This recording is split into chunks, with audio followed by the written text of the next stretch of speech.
హైదరాబాద్ అనగానే గుర్తుకు వచ్చేది చార్మినార్, హుస్సేన్ సాగర్. అదే ఫుడ్ విషయానికి వస్తే దమ్ బిర్యానీ భాగ్యనగరం ఎంతో ఫేమస్. అలానే స్ట్రీట్ ఫుడ్ కు హైదరాబాద్ నగరం పెట్టింది పేరు. రోడ్ సైడ్ ఫుడ్ సెంటర్లు ఎక్కువగా ఏర్పాటు అయ్యాయి. ఇదే సమయంలో సోషల్ మీడియాలో యూజర్లకు కుమారి అనే పేరు ఖచ్చితంగా తెలిసే ఉంటుంది. నెటిజన్లంతా ఆమెను అభిమానంగా కుమారి ఆంటీ అని పిలుస్తూ ఉంటారు. ఇటీవల కాలంలో ఆమె బాగా ఫేమస్ అయ్యారు. అలానే ఆమెకు లక్షల్లో ఆదాయం వస్తున్నట్లు ఓ ప్రచారం కూడా చేశారు. అయితే ఈ విషయంపై కుమారి ఆంటీ స్పందించారు.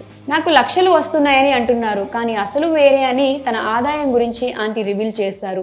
ఇన్స్టాగ్రామ్, ట్విట్టర్, ఫేస్బుక్ యూజర్లకు కుమారి ఆంటీ గురించి ప్రత్యేకంగా పరిచయం అక్కర్లేదు.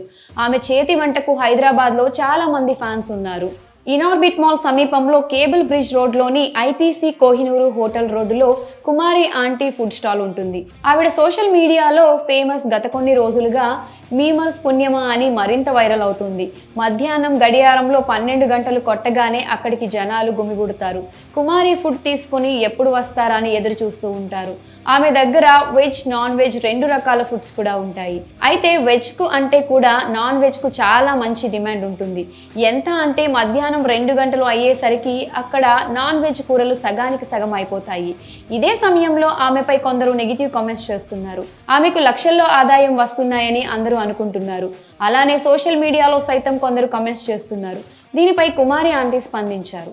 తనకు లక్షలు వస్తున్నాయని అందరూ అంటున్నారు, కానీ అందులో వాస్తవం లేదని ఆంటీ ఓ మీడియాతో మాట్లాడే సందర్భంలో తెలిపారు. అంతేకాక తనకు ఎంత ఆదాయం వస్తుందో కూడా వివరించారు. తనకు లక్షల్లో ఆదాయం వస్తే ఇలా రేకుల ఇంట్లో ఎందుకు ఉంటానని, ఇంకా మంచిగా ఉండేదాన్ని కదా అంటూ ఆమె చెప్పుకొచ్చారు. తనకు లక్షల్లో ఆదాయం రావట్లేదని, రోజుకి కేవలం 5,000 నుంచి 6,000 వరకే వస్తున్నాయని తెలిపింది. తాను నెంబర్ 1 క్వాలిటీ వస్తువులనే ఫుడ్ తయారీలో వినియోగిస్తానని ఆమె తెలిపారు. ఉదయం సరుకులు తెస్తే సాయంత్రానికి వాళ్లకు డబ్బులు ఇచ్చేవాళ్లమని ఆమె తెలిపారు. ఇలా మొత్తం సాయంత్రానికి అన్ని ఖర్చులు పోను రోజుకు 5,000 మాత్రమే మిగులుతాయని ఆమె పేర్కొన్నారు.